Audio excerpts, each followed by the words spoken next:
Bienvenido, Jay, gracias por estar en el canal. Es un gusto, es un honor. Quisiera preguntarle sobre cómo describe la evolución de su trabajo como editor. Cuéntame alguna experiencia referente en el principio. Okay, a tough question because I don't know if I will be you. I don't know how I will answer this because you have done everything.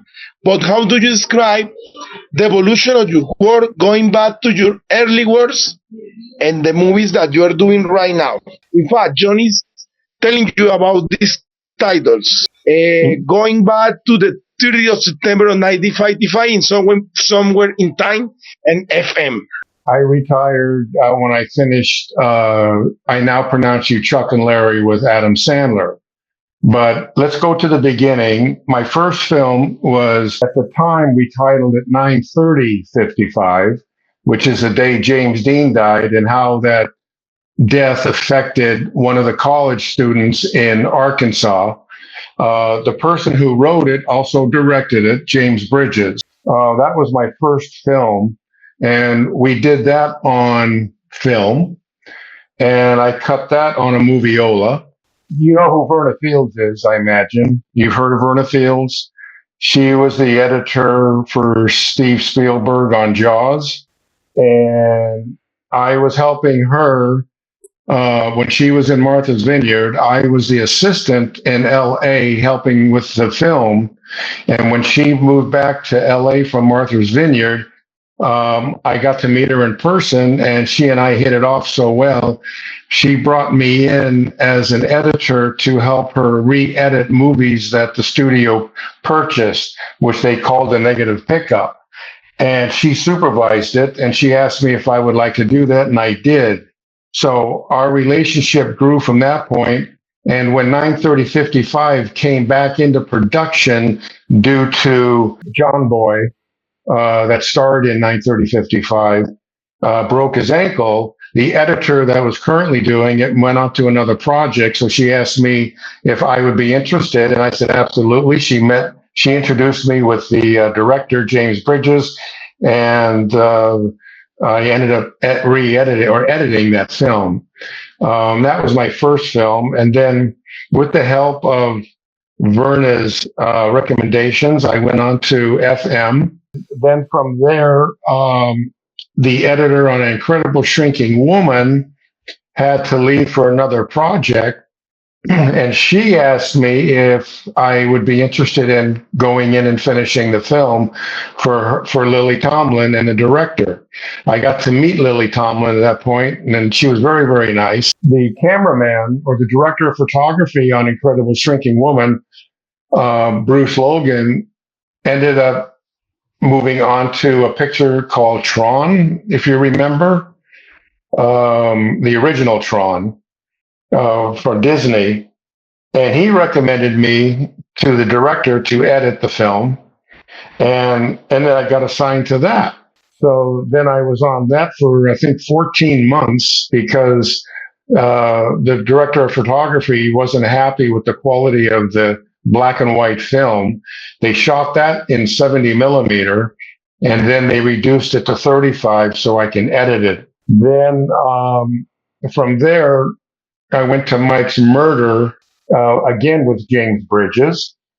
And I guess they previewed that film, and it wasn't very good. And then they asked me to come on to help on it, which I did. And we tried to make it a little bit more acceptable to the audience. I guess it was a little crude, you know, the murders and the killings in the movie. All of those, including Perfect, Flight of the Navigator, Can't Buy Me Love, and Big Top Pee-wee, I did those all on film, and I edited them on a machine called the Kim, or the flatbed. You might know it as the Steenbeck. Then after Big Top Pee-wee, I met the director, Dennis Dugan, and he asked me if I would be interested in cutting Happy Gilmore, the original Happy Gilmore.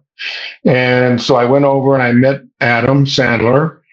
And after that, we hit it off. And then from that point on, Adam and I, he really, really liked me. He liked my work. And he's a very loyal person. So as long as you're doing your job and he likes you, you're in. And from that, I went on, where the director went on from there to Beverly Hills Ninja with Chris Farley, and he asked me to go with him. So I ended up editing Beverly Hills Ninja. And then from that, I went to Shadow of Doubt, because Shadow of a Doubt was Alfred Hitchcock's film. And so they had to call this one Shadow of Doubt.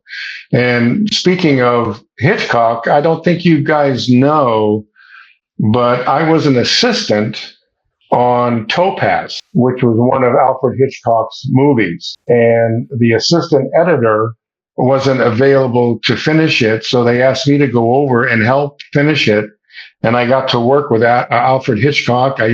I got to sit down with him in the screening room, and I got to meet him. And that was an experience that I'll never, ever forget. The same director, Dennis Dugan, went on to do Big Daddy with Adam Sandler. I went along with him, and then Little Nicky, and then Animal, Mr. Deeds, Anger Management, and then 51st Dates. And then Keenan Ivory Wayans, the Wayans brothers, did a movie called White Chicks. And apparently they weren't very happy with the editor. So they asked Adam if they can borrow me to see if I can make it any better, which I did. And I got to meet them and worked with them. And they were very happy with my work. And then from there, I went back to Adam, working on Longest Yard, Click, and then I ended my career with I Now Pronounce You Chuck and Larry. So that was my career. Tienes que referenciar, puedes hacerlo, pero yo sigo pues en preguntarle, bueno, mencionó la de Adam Sandler, bueno, no es necesidad de decirlo, que habló sobre cosas buenísimas. Si te pregunto acerca sobre los temas de suspenso, de thrillers, ¿cuál es la experiencia en esta Mice Murder y Shadow? Oh, eso es increíble, porque es bastante bueno.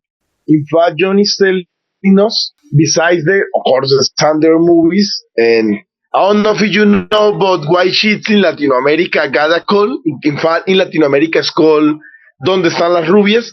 But Jhon is asking you about editing thriller. Okay, so Mice Murder and Shadow of a Doubt.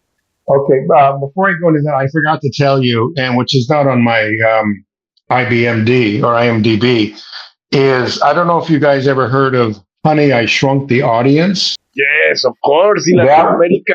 That was a Disneyland ride at Disneyland, and the director Randall Kleiser got me involved in that, which was a total different experience because it wasn't really a movie; it was more of a ride. Anyway, back to your question regarding the thrillers. You know, looking back on my resume, it looks like really those are the only two movies that were really full of any kind of suspense. So it was a total different experience than what I was used to editing. You know, until I met Adam, I really did kind of a broad genre of films. And after I met Adam, you know, most of it went to comedy. So I don't know how to answer that question to the thrillers. It was just interesting the way, you know, we were editing it, is that we had to keep it scary, you know, keep people on the edge is what I basically did. And, you know, those movies were a long time ago and I've kind of forgotten, but you know, it was just a different experience altogether. Aunque lo digas, todo está bueno, así que yo estoy contento, Andrés también, y vamos a hablar sobre otros temas que la verdad, bueno, no le han referenciado mucho en su trabajo, y es el tema de cuánto, y bueno, Tequila Bonetti, y muy bueno. Entonces, ¿cómo es la experiencia?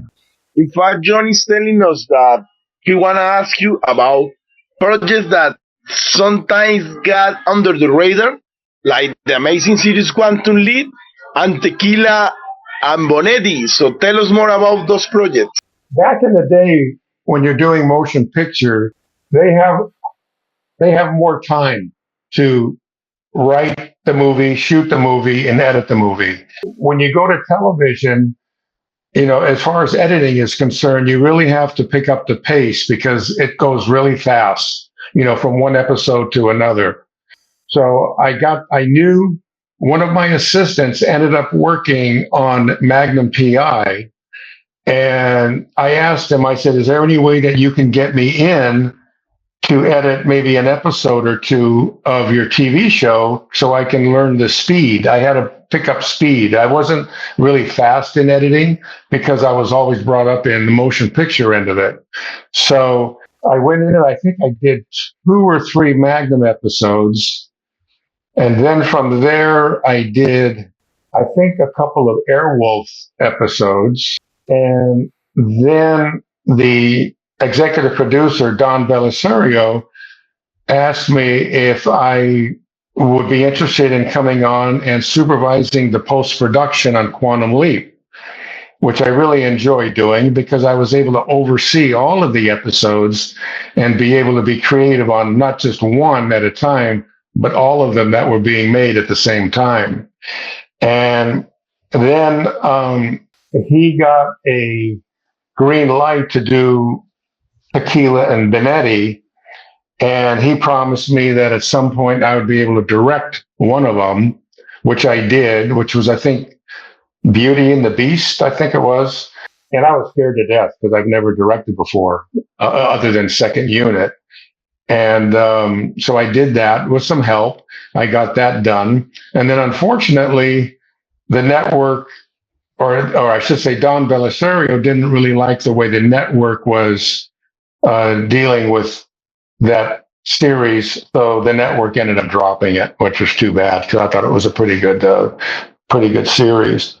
But that's how I got involved in Quantum Leap. And that was a very, very, not only an interesting show, but a fun show to do because, we were able to bring in, the music from the 50s and the 60s and, to set up the period. So that was a good part of my career as well. But at the end of the day, I think what I really enjoy the most is editing because it's very creative.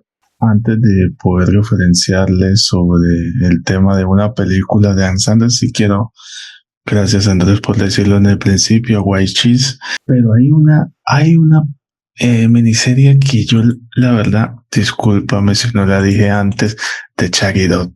Oh, man, de Jatenjor es icónica esa.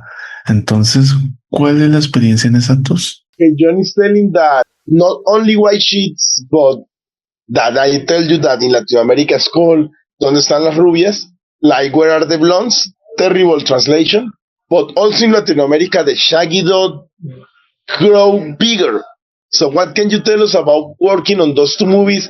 And I don't know if you know that these 2 movies got bigger in the Latino translation.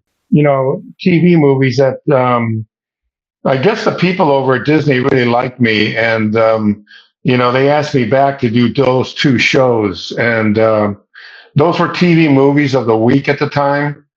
And there really wasn't much, there's not really much to tell. But again, it was just, another stepping stone in my career, which I enjoy doing. It was a good experience. It was a different experience. It was, working at Disney. And then when I was doing Tron, which I'll just tell you a little side bit, Walt Disney's son-in-law, who was running the studio. And when we were doing Tron, I was editing it on the Disney lot. And I was growing a beard.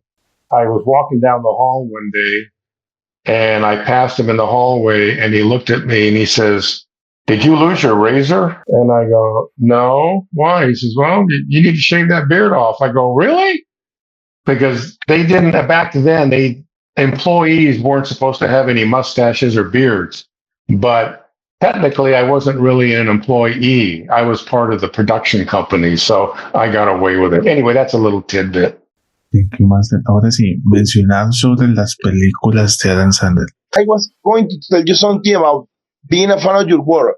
It's crazy, the anecdote that you're telling us about Tron.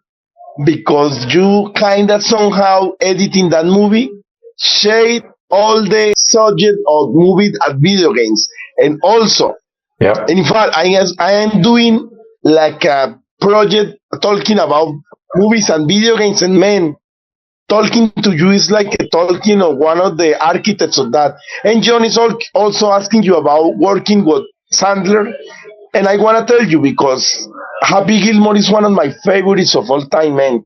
And I love the editing that you did in that movie. It's beautiful, man. Well, Happy Gilmore, I got to tell you, that was my first film with Adam. And I had so much fun. And I know that you didn't have one of the questions of one of my favorite scenes in all of the movies that I've done is the fight between Adam Sandler on the golf course. I had so much fun editing that scene together. It was so much fun and it came out so well. Quiero mencionarle una de Adam Sandler que la verdad me encanta muchísimo. Yo los declaro Mario y Larry. No, la escena del vagabundo. John is asking you about yes because you told us that the final movie that you did was I Now Pronounce You Sean and Larry, and it's one of the favorites of John. My favorite is Happy Gilmore. His favorite is I Now Pronounce You Sean and Larry. Go ahead, man. Yeah, I think one of my favorites with Adam Sandler was 51st Dates with Drew Barrymore and Adam. That was. I really liked that movie out of most of them. And it was interesting because when I was doing it, my wife was working with somebody that their daughter was having marital issues, and they went to a marriage counselor, and the marriage counselor recommended that they should go out and look at 51st Dates to see how the relationship was renewed every day because she couldn't remember the day before. So he had to make all the efforts to continue that relationship. So they used that as a therapy piece, which was very interesting. But that was a film that I really enjoyed and I liked. That was one of my favorites. But they were all good. I mean, Little Nicky was okay. It was different. And now I hear that it's got a pretty big following, but back then, it didn't have much. And on Longest Yard, I got to meet Burt Reynolds when he was the shooting in it. And my father was a doctor, and one of his responsibilities was that he had to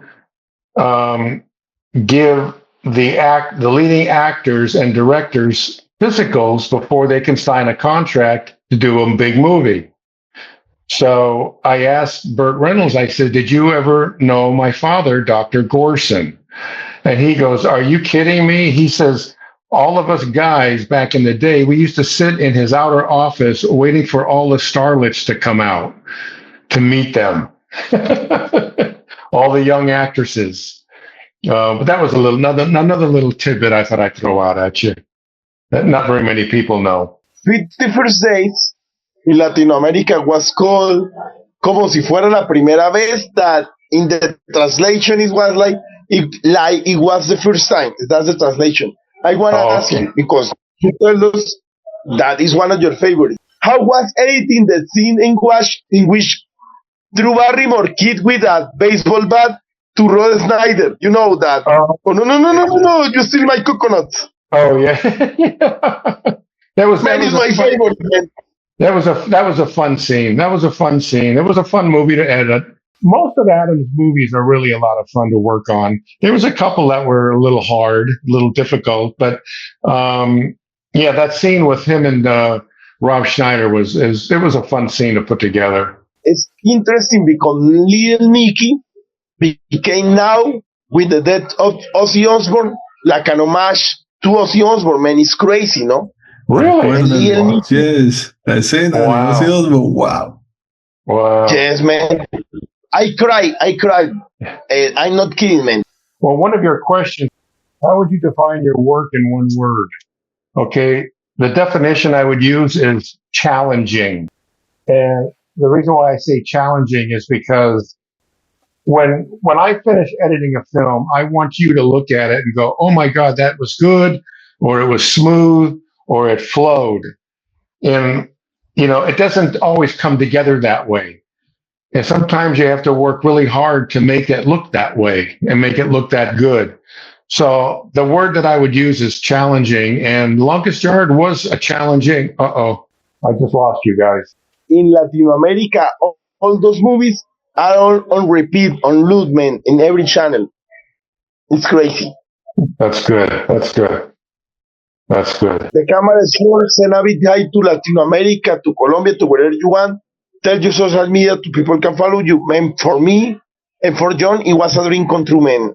I've just retired. I'm up here in San Ynez, California with my wife. I've got 9 grandchildren. I have 2 horses, 2 dogs, and a couple of cats, and just enjoying life. Man, please enjoy life because you made our lives better.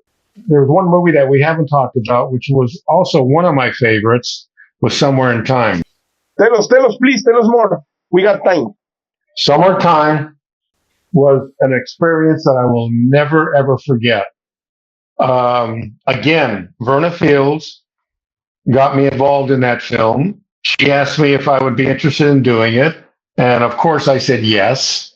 She says, "Okay, well, there's only one problem. They're going to pay scale. You're not going to make a lot of money on it." And I went, "I don't care. I'll work on it." It was with Christopher Reeve, as you know, and Jane Seymour. And then the bonus was they said, "We're going to fly you to Mackinac Island where we're shooting the movie." So they set me up in an editing room on the island, and I was there for 2 months editing the film with Jhon Schwartz, the director. And that was an experience that I will also never forget.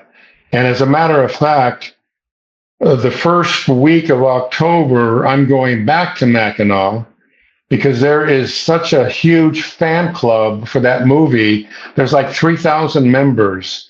And every year they invite me back to speak to all the fans and telling them about my experience with Somewhere in Time.